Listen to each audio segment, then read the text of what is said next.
Hey, this is Adrian Larsen with the Alpha Podcast. Today we got a pretty special guest, somebody in fact I've looked up to for many years, and I try not to let him know that I look up to him, but I certainly do. He's been one of the best bench pressers in the world for a long time now, and the interesting thing about this individual is that he is super lean, so it looks like he could probably, with just one training cycle, could probably go on stage and be a bodybuilder, but he's also one of the strongest bench pressers in a couple of different weight classes. So I guess that'll probably narrow it down to the one and only Jeremy Hornstra. How you doing, Jeremy? I'm doing good, man. Thanks for that intro. Yeah. Yeah, I've looked up to you for a long time. Kind of when I started focusing on breaking the all-time records, your name was constantly being brought up. At the time, you were kind of bouncing right around the 275 and 242 pound weight class, and you were just killing it. And one of the things I try to incorporate into my lifting that I see you do all the time is your fast descent. And I have not been able to master that. That is certainly something that takes some time to get used to. Yeah, it's heavy. I don't want to hold it long. Yeah. The actual reason I started that, I want to say when I was competing, I remember back in the Olympia, before, on the main stage, before it went all geared and stuff, they had raw bench press. And I want to say on that is when I brought that was my third meet. Second one is when I actually broke Mike McDonald's record with 605, and I got 615 at Olympia. But I had a very slow, controlled descent. But I ended up getting tendonitis in one of my elbows, and it killed me so bad just to lower the weight. However, when I touched my chest, it seemed like it completely relaxed. It was fine. So I tried to come down like just super fast, just kind of like hide the pain a little bit or make the pain less lengthy at least, and then from there I could push up with no pain at all. So that's kind of like why I actually started the faster descent in the first place. But after doing it for so long, it seemed like I had tendonitis for like 6 months. I just kind of like got to where I was hitting the same spot every time and was able to kind of use it towards my advantage. Absolutely. I mean, that is a difficult thing to do. And I remember when I first started incorporating that in my training, even at the time, I was benching right around the 550, 560 range. 315 was extremely difficult to lower that fast and then transition into the press. So props to you, man, for figuring that out, because it is a difficult trick to learn. Yeah, it kind of freaks a few people out, like if they've never really lifted off for me, and something that's not even like really all that super heavy, and like I'll count to 3 and I lift off, and they usually like will dive down on top of me trying to like pull it off, thinking that I'm just like crashing down with the weight on my chest or something. Looks like you're gonna die. Yeah, like cut me in half or something. Well, let's talk a little bit about Jeremy as the guy outside of the gym. How long have you been married for? We are coming up on our 6th year. See, we just actually had our 6-year anniversary. It was January 14th. Awesome. So we've been together a little while. We've been together a lot longer than that, but we waited a while to get married. Okay. But then we ended up just kind of, I guess there's no right time to get married if you're both ready. So Yeah. we just did that. But yeah, we've been together for a while. And sometimes you put the dad hat on, right? How many kids you got? It probably sounds like I have about 30 because they're right on the other side of the door. But I got 2. We have one that's about to turn 13. He's a soccer player, and then the little girl is 4, about to turn 5, and she's the head of the household, boss, decision maker. Seems like and she's the one that always gets her way. Yeah. Oh, I totally know what you're talking about, man.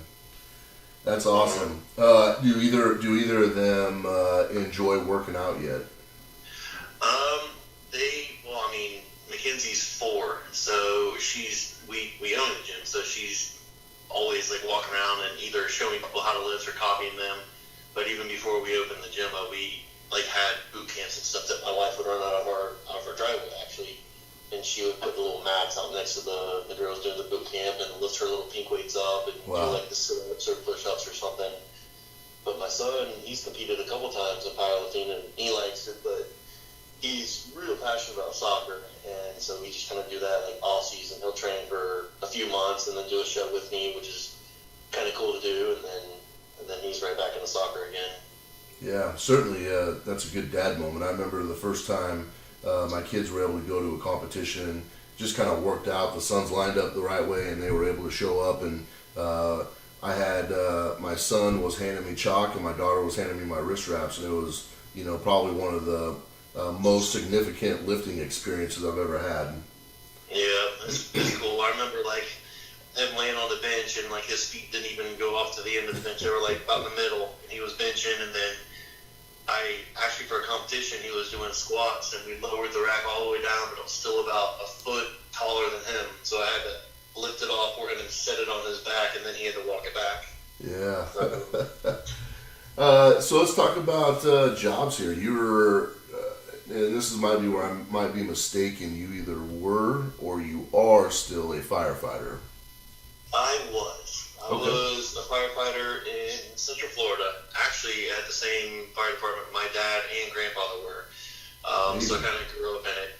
But I was a firefighter for 10 years, and we ended up moving to Tallahassee at my 9-year point. But I was too close to my retirement, and once you hit your 10 years, you basically can keep everything that you put in, otherwise you just lose it. Sure. So I commuted every third day to the fire station, which was about 3.5 hours each way. Oh my gosh. I remember talking to you a while back. I was talking to you about some shoulder issue I had, and then a little bit about your programming, and I remember you telling me about this crazy drive to work, and so I remember you telling me at that point you were looking at down the road not being the case, but I wasn't sure if you'd already made that move. Yeah, I hit 10. I think I was there 10 years and 1 day just to make sure. And I was out. I don't know. There's always change, and there's politics going to be another job, but it just wasn't really something I was passionate about, and wanted to do something that I cared a little bit more about, and trying to make it to where, like, obviously, like, if you love what you do, then you never work, and that's what I'm aiming for. Yeah. And so now, correct me if I'm wrong, you opened up a gym? Yes, we opened up it's like the old school powerlifting, bodybuilding gyms, back like when you see old videos of like Ronnie Coleman. Yeah. We're in Tallahassee, it's called Similar Strength, and we've got like obviously like the competition stuff, like the platforms and the deadlift bars and the monoliths and Texas benches, but we have like the full line of like hammer strength and Olympic stuff and all the strongman stuff you could think of, and we're trying to constantly keep it growing. So we have a little bit more room to fill. Yeah, that's amazing. That's a ton of fun. Do you have an idea with putting on competitions there? Do you think it's going to be just a training facility? You see it going any other directions? We try to get, as far as like people coming in, we try to get somebody at least every 2 or 3 months, like just either like a crazy pincher or deadlifter or squat or something, or even like a pro strongman, just to kind of come and hang out, do a seminar. Fred Hatfield came with Josh Bryant. Mark Lulabiner, he came. He's a bodybuilder. Richard Hawthorne's been here and did like a little lifting demo and just stuff like that. For competitions, we hosted our first strongman competition last year, and we're actually hosting our second one May 5th. Awesome. However, it's easy to do a strongman show in Florida because it's always sunny, and it's hot, and it rains from like 2 o'clock in the afternoon to like 2:30 in the afternoon, and that's about it. It's just enough to get humid and crappy feeling. But for powerlifting, it's an open warehouse, so to have like friends and family come and watch somebody when it's 110 degrees outside, it's kind of hard, and to have everybody just in the gym splitting, watching their family lift and stuff. Yeah, that's definitely not a problem we have here in Oregon. In Oregon, the problem would be it would be too cold, and you can hardly ever do anything outside because it's always raining. Yeah. Like I said, it does rain, but just long enough to get it like steamy and humid and stuff, and then it's pretty much over. Yeah.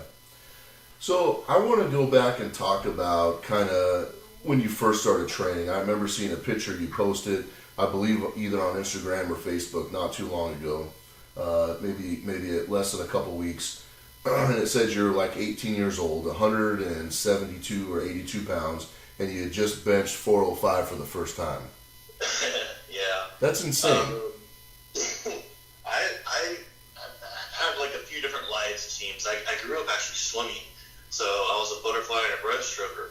So I had the shoulder development, but I don't know if it was like some weird obsession I had with He-Man. I was always wanting to get strong and be the biggest guy out there. So got into weightlifting actually a little bit in middle school with my dad, but really a little bit more serious in high school, and ended up going to state and winning it, I think my junior and senior year, but I mean, just because my bench was so overpowering. In high school weightlifting is bench and clean and jerk.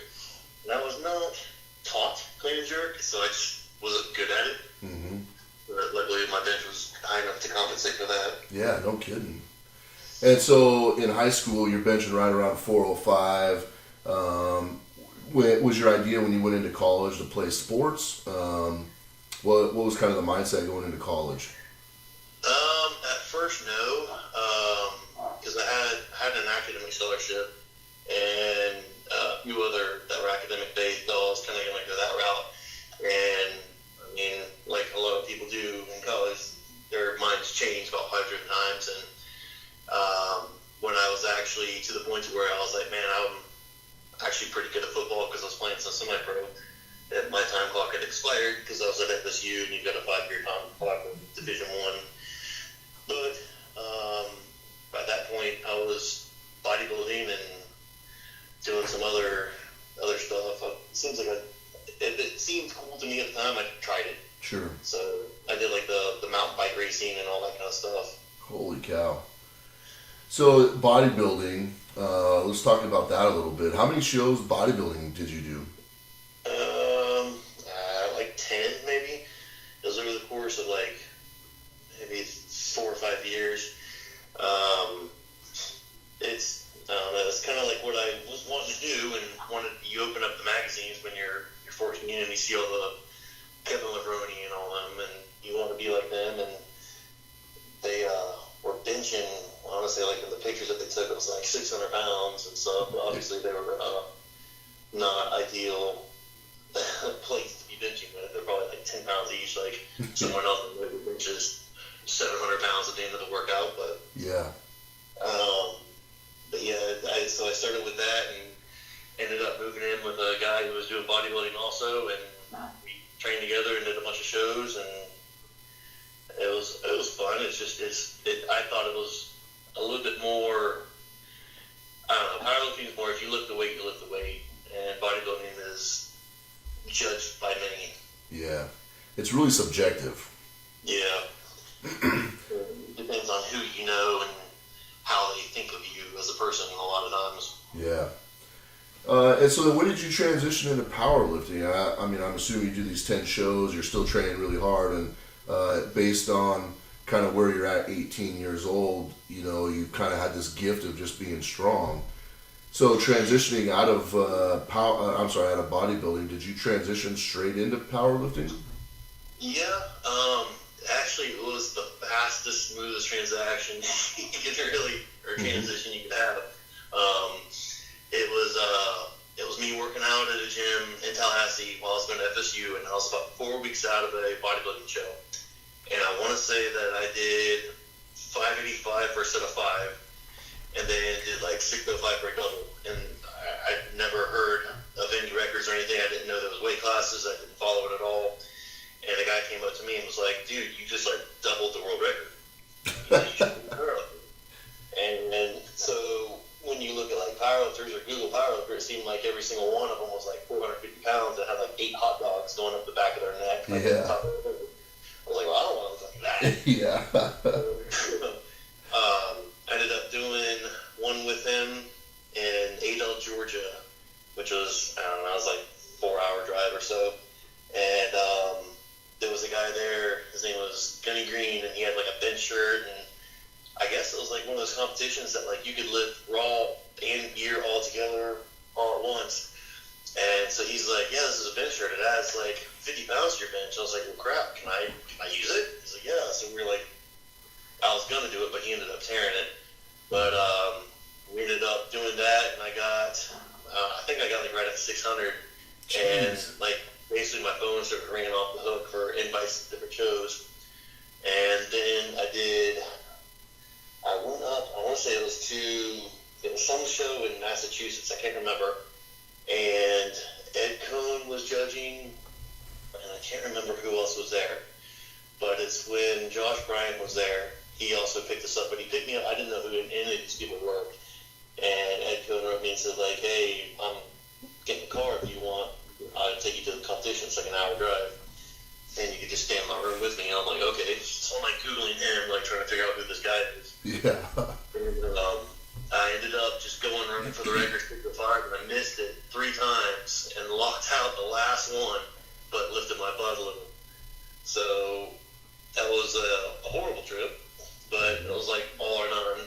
And then like 2 months later, there was another one up there in about the same area, and Ed Cohn was judging again with the Todd, and then Kat Meyer was hosting. And I ended up getting 605 there at the New England Record Breaker. So after that, it was like, then that's when all the supplement companies start calling and asking if I'll come to a guest lift in the cage, and from there, everything's pretty much just been pretty smooth sailing. Yeah, how long have you been sponsored by Animal? I was with Animal for, I want to say, about 4 years, and then I got a huge offer from another company, and it seemed like the people who were offering kept quitting and replacing it with different I guess they're like our little athlete member, like that we directly talk to with the company, and he's like, yeah, we'll take care of this and this and this and this. I'm like, all right, awesome. So I ended up going with them, and then he quit. So the new person came in, and I explained to him what was promised to me, and he's like, oh yeah, I'll work on that, and then it never happened, and never happened. So I ended up going back to Animal, and I've been with them since then about another 4 years, I think. Yeah. That's such a huge honor to be a part of Animal. You know, you look at the guys that are a part of that brand, and it is elite guys and guys that have, you know, they put everything into the gym and lifting. Yeah, it's definitely you can read any poster, and it's pretty much exactly accurate with every athlete that they have. Yeah. What year did you break your first all-time record? It was Mike McDonald's was 29 years old, and it was 603.2, I think, and I got 605, and I want to say it was in 2006. And was this the New England Record Breaker? Yeah. Yeah. And then, and that was originally the 242 weight pound class, right? Yep. And then you did. How long did it take you to go from that to doing the was it 671 or 672 at 275? It was moving up real quick, and then I was at the Olympia, and I was actually warming up backstage, and I tore my bicep warming up. I want to say I was going to do a quick triple with like 585 or something and open 635, and I was shooting for 675 and tore it. And then it seemed like for like the next 2 or 3 years, it was like just this crazy up and down battle of like get a little stronger, get a lot weaker, get a little stronger, a lot weaker. And my training was pretty much going to the gym and bench until it gets heavy and then just leave, because I didn't have anybody I was working out with. There was no gyms in town that really had anything that I could do, so it was like a fitness center. And then we ended up going to another gym. Finally, I was just driving an hour each day and got trained with Josh Bryant. And when it's all written out, it's a lot better because you do the stuff you need versus the stuff you want. Mm-hmm. And just like going and just mess around, and I guess I'll do this or this, but everything's like all set up with a goal in mind. And after that, it went up like real fast. Like I went from like 617 to the next competition was like, I think I got my list were 629, 645, 661. Wow. And it just started going up quick from there. Yeah. It's kind of insane to think about holding 2 all-time records in 2 different weight classes. Yeah, I'm not really telling a lot of people, which I guess is counterintuitive to what I'm about to say, but I'm doing a competition here this weekend, and then I'll be at the Arnold, but while I'm at the Arnold, I'll be like mid-cut because I'm getting down to 220, so I want 3. Yeah. God damn it, man! I hate you. Can you just go up to 308 or something? Go to get that fat guy a look. Man. There's just a cool ring to the 63 or 320. Yeah, man. I mean that's insane, and I hope you do it. I mean, honestly, looking at getting back into even attempting to break an all-time record for myself. I mean, it's like I feel like I'm playing against the Golden State Warriors, man. I mean, you got this shit locked up, and it's like I just fucking need to like wait you out and wait till you retire, Yeah. Well, I think of it this way: like Mike McDonald was like really strong, and he actually just died, like I guess last week, which sucks. But he kind of did his own thing, and I know that he pretty much only used the Cambridge bench bar, but he set it at 603, and it was that for 29 years. And the funny thing is, if you ask people now who are following any kind of powerlifting or take a powerlift, or they even do programming for people, they'll have no idea who he is, much less like what he lifted. Yeah. And you're like, well, it's not as good as Larry Wheels. Okay. Yeah. It's funny because up until I was looking at breaking his bench only record, I had never heard of him. I never knew what kind of lifter he was, and then obviously I wanted to do a little bit of research on him, and I mean that guy was a monster. Yeah. Just a monster. Yeah, he was like crazy strong and he didn't even really look like it. He just had like long arms. He wasn't like the most muscular guy, but he was just strong.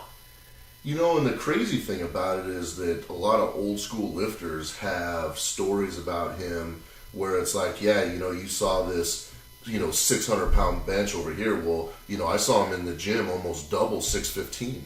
And it's like, Jesus. Yeah. Programming-wise, did you... Meeting somebody that has like some crazy story about somebody, I want to say actually the craziest stories I've heard were, I want to say it was me, Brian Schoonfield, who's a strong man, Ed Cohn, and Kirk. And he was, Captain Kirk was telling us some stories about him, and he blew my mind with some of the stuff that he's done. Yeah. Programming-wise, when did you start working with Josh Bryant? Man, I don't remember exactly. I was back with the other company that I'm no longer with, that a simple Google search could probably pick up. It was 3 letters. Yeah. But I was actually talking with Al Davis, and he was training with him, and he's like, dude, give him a call, because I was in a slump, and I ended up going to him, and he's helped me out, and I got 50 pounds back on my bench and blah, blah. So, if I could guess, probably about 2010-ish. Yeah.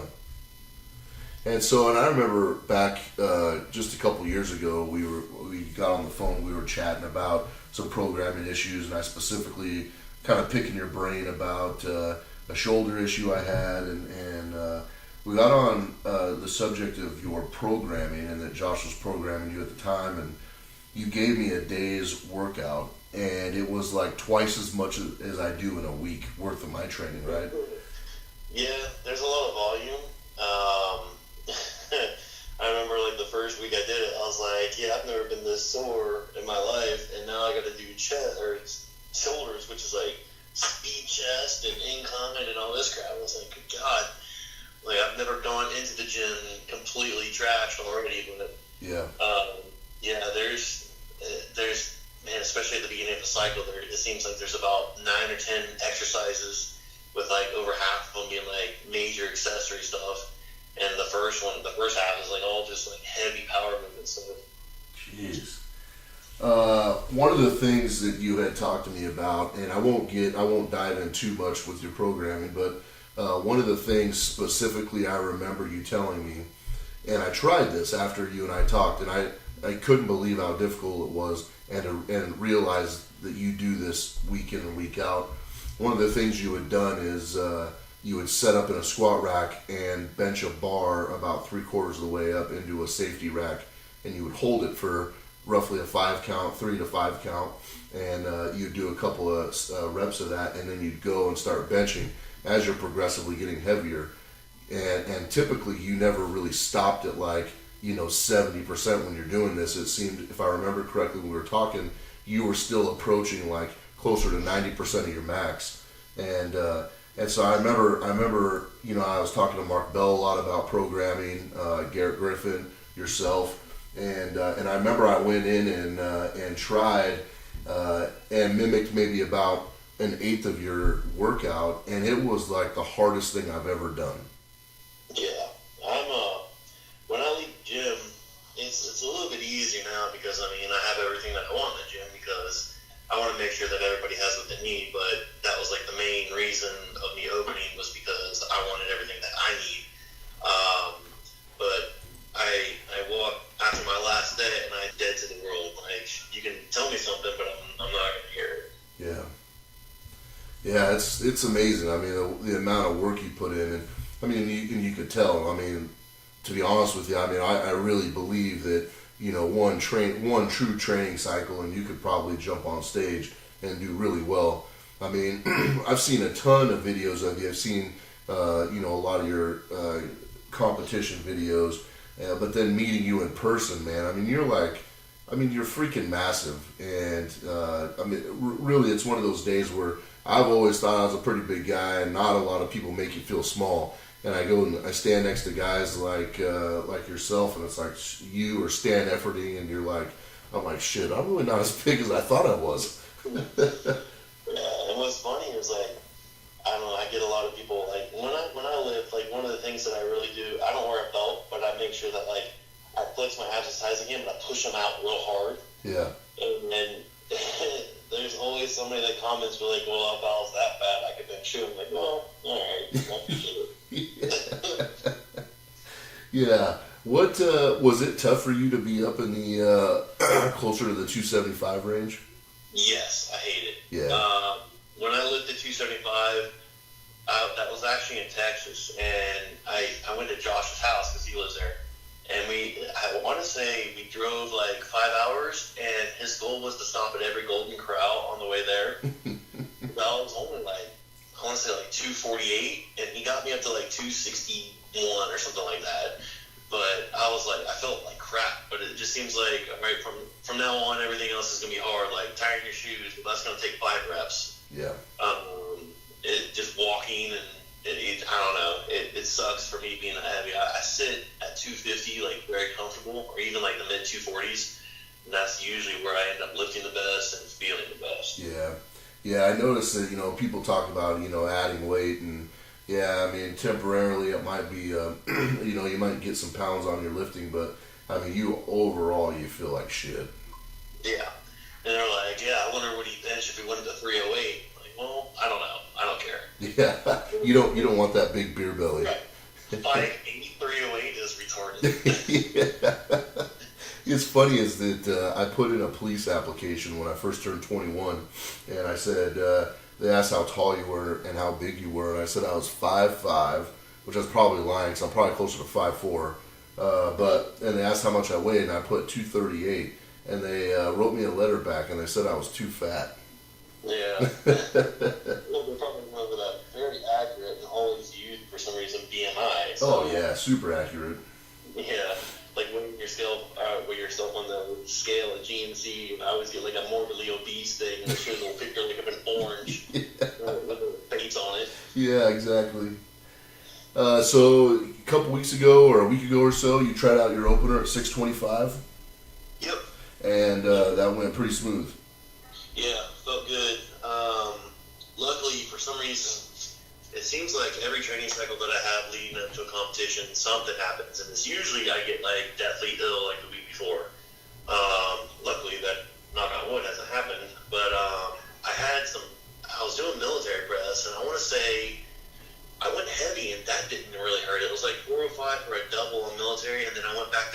365 for some reps, and I strained my lat apart, and that caused like my shoulder to completely cramp up and knot up for like a month or two. And I finally was able to get all the knots out, like after like massage therapists and stuff. We have a good friend that really does awesome. And like my wife was like digging her heel into my treadmill every night and like rolling crap. And finally it got back on track, and like my weights started jumping up again, but I was borderline not being ready. But I think luckily it kind of ironed itself out like just enough time. Good. Good. Well, I'll definitely be on the lookout. It's this coming up weekend, right? Here in a couple days? Yep. It's okay. Friday, Saturday, Sunday, but I left on Sunday. Okay. Well, I'll definitely be on the lookout. I'm going to be at a basketball tournament with my daughter, but I'll definitely stay in touch with you and make sure I touch base with you on Sunday and check in on you. I appreciate you taking your time and talking to us about this. I'm not. I'm going to tell you, I'm not super happy about the decision to go down to 220. But as somebody who always likes a challenge and wants things to be as hard as possible, I can appreciate you coming down, making that effort. Hopefully, you do break it because it'll just make things harder for everybody else. And you're absolutely one of the best bench pressers in the world. So keep kicking ass, buddy. Well, I appreciate it, man. All right. Well, I hope you have a good evening, and I'll talk to you soon, pal. All right, brother. You too. All right.